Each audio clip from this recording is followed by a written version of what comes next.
Have you ever stopped to think about the weirdly specific ways we talk about our lives? We say we're at a crossroads, or we need to defend our arguments, or we're wasting time. Well, it turns out these aren't just little figures of speech, they're actually the hidden blueprint of our thoughts.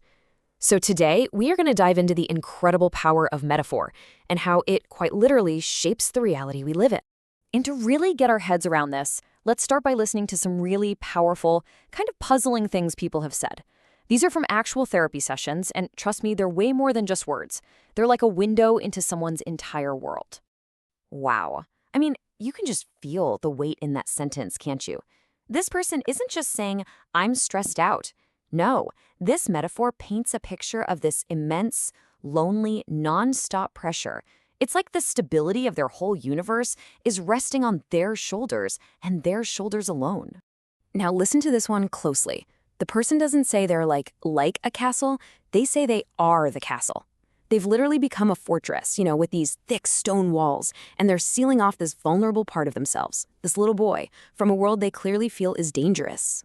And here, a really stressful financial situation gets turned into this chaotic, almost frantic game that's completely out of control. It's not a neat spreadsheet of debits and credits, it's just rubber balls bouncing everywhere. It's the perfect image for that feeling of total powerlessness. So this leads to the big question, right? Why do we do this? Why do we reach for these images to explain what we're going through? Is it just to sound more poetic? Or is there something much, much deeper going on? The answer, well, it might just change the way you think about thinking itself. You see, the answer is wrapped up in a concept we all kind of learned about back in English class, but its true power has been hiding in plain sight this whole time. To really find it, we have to completely rethink what a metaphor even is. Okay, so here's the big shift in thinking we need to make. The old school, traditional view sees metaphor as just decoration for language. It's like the sprinkles on top of the cupcake. But the modern, cognitive view, it argues that metaphor isn't the sprinkles. It's the entire recipe for the cupcake. Metaphors are the very framework our thoughts are built on. And this brings us to the core concept. Conceptual metaphor. Basically, it's the idea that we understand something abstract and complicated, like love or life or an argument, by thinking about it in terms of something concrete and physical that we already get.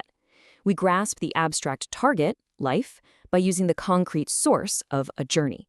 And this isn't just a clever way of talking. It's a fundamental way of thinking. So how does this actually happen in our brains? How does the mind connect something like love to a journey? Well, it's a really interesting scientific debate, and there are a few different theories competing for the top spot. Okay, so you've got two major ideas here. First is the correspondence model, which says a metaphor is like a blueprint. We map all the features from one thing onto the other. So if life is a journey, then our goals become destinations and problems become obstacles on the road. But then there's the class inclusion model, which says, nah, it's simpler. A metaphor just creates a new category on the fly. When we say, my job is a jail, we're just inventing a new box labeled confining awful situations and chucking our job right in there. Then you've got a third model that kind of tries to bridge that gap. It suggests that a metaphor has a career. When it's brand new and novel, we process it like a detailed blueprint. But as it gets used over and over, like wasting time, we stop doing all that work. It becomes so familiar that we just treat it like a simple category, a label. The metaphor basically evolves over its lifetime. But maybe the most mind-bending idea of all is blending theory. Think of your mind as a kind of mental cauldron. When we say something like, that surgeon is a butcher, we're not just mapping one onto the other.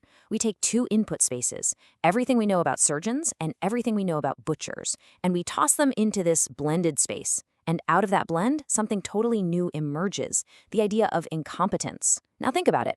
A butcher isn't incompetent at being a butcher, right? But a surgeon acting like a butcher is.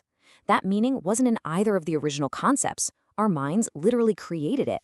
And this is huge because it helps explain the very engine of human creativity. Okay, this is all fascinating theory. But so what? How does it actually play out in the real world? Well, let's head back to the therapy room and see how understanding these metaphors can actually lead to some profound healing. So a patient dealing with bipolar disorder offers up this metaphor. A balloon that's either stretched to the point of bursting or is just completely limp, empty, and not pretty. You can feel the emotions baked into that, right? Fear, instability, zero control. It is a metaphor of complete powerlessness. Now, this is the magic moment. A typical response might be to say, "Come on, you're not a balloon, let's be realistic." But this therapist does something absolutely brilliant. They accept the metaphor, they step inside it with the patient. And by asking, "So, how could you regulate that flow?" they're cracking open a door to the possibility of control, right inside the patient's own world. And just look at what happens. The patient takes her own metaphor and builds on it, but in a totally new, empowering way. She invents a guard to control the flow, and then, the light bulb moment, she realizes that she is the guard.